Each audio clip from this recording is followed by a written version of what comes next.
It makes me scared. You see my hands? They look like they shaking in you. Y'all are blessed to have me. I don't give a what you talking about. You are best. You like my man? He turn you on? Pick out a casket and your favorite church song. Neighbors recall the pop, pop, pop of gunshots. A woman posts cryptic words about Satan and God while investigators say she's been using the dead man's phone and money. By the time police knock, a 43-page arrest warrant will accuse the woman who shared his home of shooting him in the living room, dragging his body into a bedroom, cleaning the blood and arranging the scene so it wouldn't be seen, and then carrying on as if nothing had happened. This is not just a story about one violent night. It's a study of how small domestic pressures, petty lies, and financial desperation can harden into a perfect, cold crime, and how the people left behind pick up the pieces. Thanksgiving 2024 should have been ordinary. For Jason Bloomfield, it was meant to be a quiet day with his son, a pause between work shifts. Instead, the weekend around November 23rd marked the beginning of one of the most disturbing domestic homicide cases in Broward County, Florida.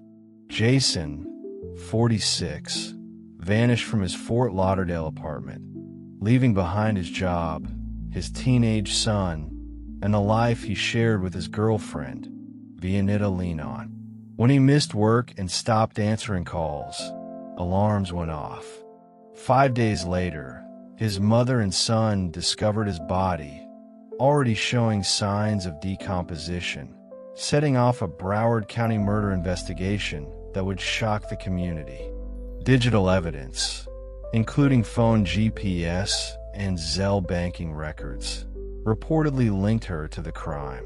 Lenon was arrested in May 2025 and charged with murder with a firearm and unlawful use of a deceased person's identification. She pleaded not guilty and awaits trial in Broward County.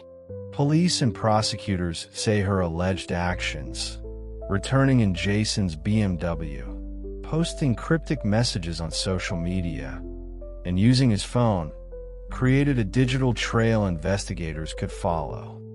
The case highlights Florida true crime stories, domestic homicide cases in Broward County, and how modern murder investigations increasingly rely on digital evidence.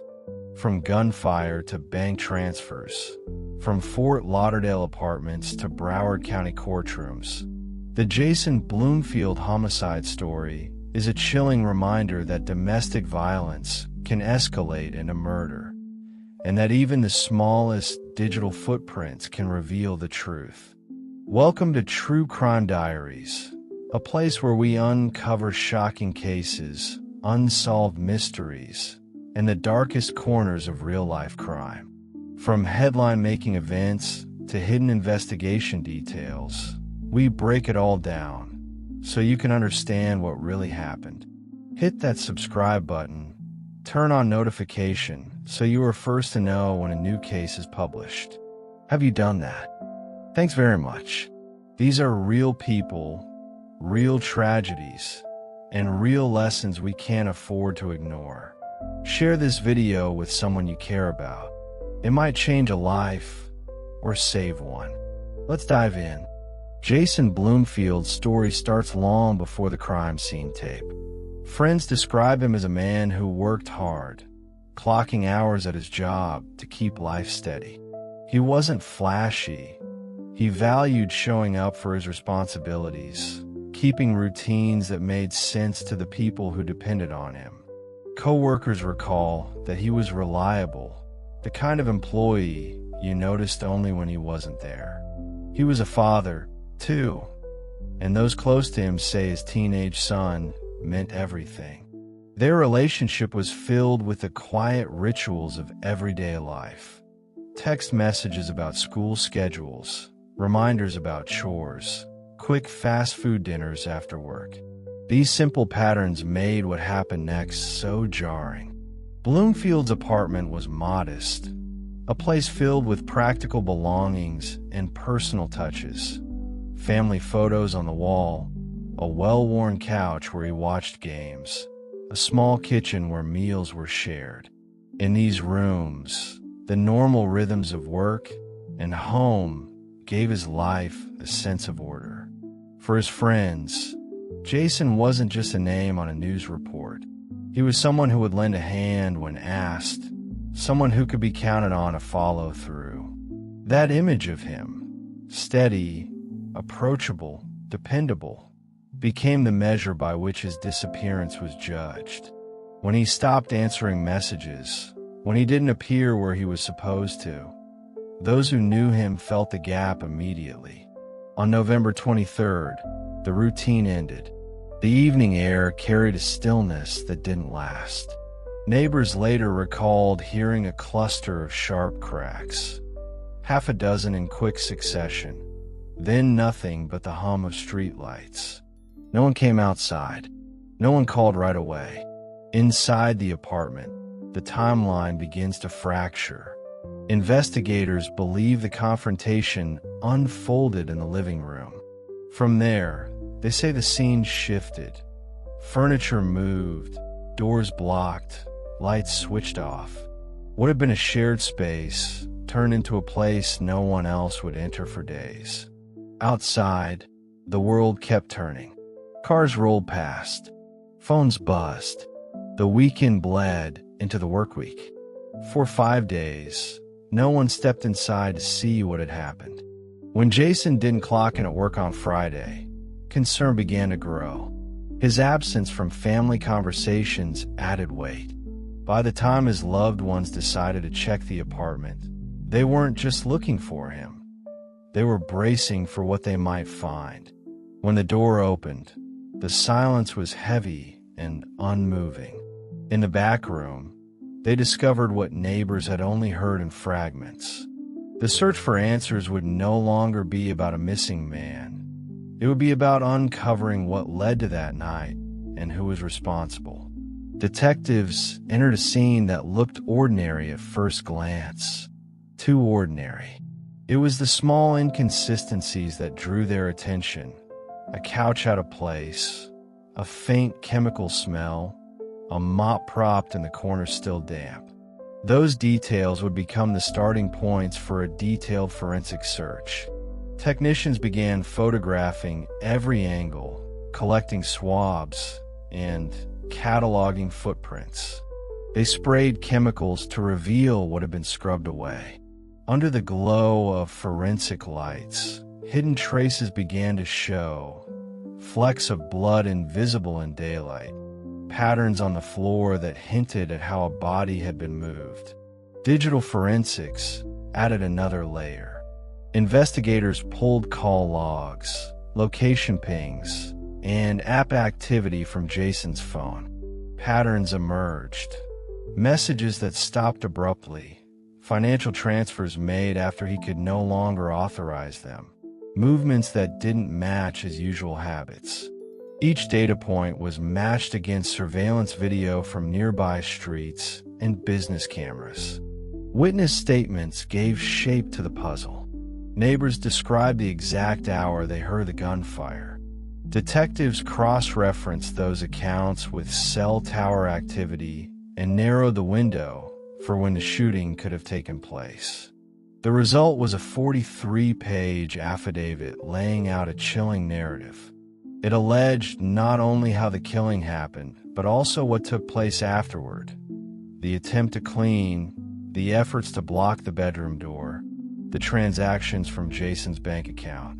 Piece by piece, the story came together, leaving detectives confident they had identified the person responsible.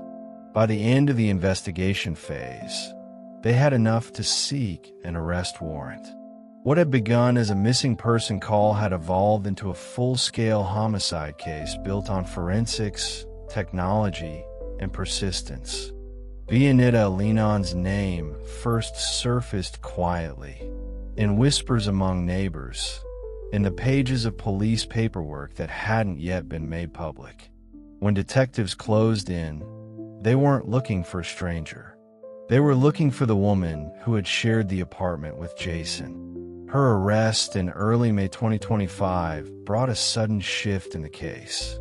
Until then, questions had circulated without clear answers. When officers finally placed her in custody, they also collected her phone, car, and other personal belongings, anything that might confirm the timeline they had pieced together. Court documents describe her as arriving at the apartment after the body was found, standing outside with dry eyes but a trembling voice. Investigators later claimed that, in the days between the gunfire and the discovery, she had used Jason's car and even logged into his bank account. Those allegations became the backbone of the charges filed against her. She now faces counts that include murder with a firearm and unlawful use of a deceased person's identification. In court, she entered a plea of not guilty. Her attorneys argue she should be presumed innocent until proven otherwise, emphasizing that the state's narrative is only one version of events. Lenon's background became the next area of scrutiny. Reporters searched for prior records, social media posts, and past disputes that might shed light on motive. What they found was a mix of ordinary snapshots and cryptic messages. One December post caught investigators' attention, a message invoking Satan and God that now appears in the case file. Her image, mugshot framed on evening news broadcasts, became part of the public conversation, sparking debates about relationships that turned violent and warning signs that friends and relatives might miss. News of the arrest rippled through Fort Lauderdale almost instantly. Neighbors who had been uneasy since the body was discovered began sharing their stories on camera, describing sleepless nights, the sound of gunfire, and the eerie quiet that followed. For some, the case confirmed what they had feared all along. For others, it came as a shock that someone living just a few steps away could be accused of such a crime. Local stations covered every development. Evening broadcasts replayed footage of police cars parked at the scene, while anchors reminded viewers of the timeline. Social media amplified the coverage, with comments, theories, and speculation spreading far beyond the neighborhood. Community groups used the tragedy to start conversations about domestic violence awareness, urging people to check in on friends and neighbors who might be in difficult situations. Candlelight vigils appeared on the block, with family members and supporters gathering to remember Jason's life rather than just the manner of his death. The media's focus on the case also drew out critics. Some accused online commentators of sensationalizing the tragedy, turning it into entertainment rather than an opportunity to understand what led to it. Others argued that the attention was necessary to keep pressure on authorities and ensure justice moved forward. Once Veanitta Lenon was booked, the case shifted from crime scene to courtroom. The first step was her initial appearance, where a judge read the charges aloud. Prosecutors outlined their evidence, phone records, witness statements, forensic results, and asked that she remain in custody while awaiting trial. The judge agreed, denying bond. From that point forward, every move became a matter of public record. Filings appeared one after another. The state's formal information, the defense's motions, discovery requests. Each document added a new layer to the story, hinting at strategies on both sides. Legal experts note that murder with a firearm is among the most serious charges in Florida, carrying the possibility of life in prison. Prosecutors will have to prove every element beyond a reasonable doubt, while the defense will look for inconsistencies in the timeline, gaps in the forensic evidence, and alternative explanations for the financial activity that investigators traced. The calendar now includes hearings to decide what evidence will be admissible at trial. Attorneys may debate cell phone records, social media screenshots, and surveillance footage. These hearings can shape what the jury will eventually see, meaning the case is still evolving even before opening statements are heard. Legal commentators have pointed out that high-profile cases like this one often move slowly, as both sides gather expert witnesses, prepare exhibits, and consider plea negotiations. Whether this case will end with a trial or a negotiated agreement is still unknown. For Jason Bloomfield's family, each hearing is another reminder of what was taken from them. For the accused, each appearance is another chance to maintain her plea and fight the charges. The courtroom will ultimately become the place where both stories collide, with a jury deciding which version of events they believe. Beyond the headlines and courtroom filings, there is the quiet weight carried by those left behind. Jason Bloomfield's family must now live with the memory of how they discovered him and the reality that every holiday, every birthday, will feel different. His son, in particular, carries an image no teenager should have to carry, one that will follow him long after the trial ends. Neighbors, too, felt the shock ripple through their lives. Some still replay the sound of the shots in their minds, wondering what might have happened if they had called the police sooner. Others struggle with the knowledge that the accused had smiled and waved to them in passing, never betraying what investigators say had already happened behind closed doors. Counselors and victim advocates remind the community that grief can take many forms: anger, guilt, fear, and that seeking help is part of the recovery process. Support groups have stepped in to guide the family through the legal proceedings, explaining what each hearing means and preparing them for testimony if the case goes to trial. This chapter of the story is less about evidence and more about resilience. It is about how a neighborhood regains its sense of safety, how a family finds ways to remember the man they loved without being consumed by the violence of his final moments. Even after an arrest, this story is far from finished. Key questions linger. Investigators have suggested how the crime unfolded, but what remains uncertain is why. What led to the moment when gunfire shattered the calm of that November night? Was there a sudden argument, a long-brewing conflict, or something else entirely? The case file also leaves room for speculation about evidence not yet revealed. The autopsy report, ballistics testing, and detailed forensic analysis may still be presented in court. Each new filing could reshape how the narrative is understood. Another unresolved issue is whether others might have had knowledge of what occurred in the days after Jason's death. Did anyone notice unusual behavior? Could earlier intervention have changed the outcome? These are questions that both the prosecution and defense may explore when the trial begins. The community, meanwhile, is watching closely. Each scheduled hearing brings renewed media coverage and a flood of online discussion. Observers are waiting to learn whether the case will proceed to a full jury trial, end in a plea agreement, or encounter unexpected legal hurdles. For now, the file is still open, the story still unfolding.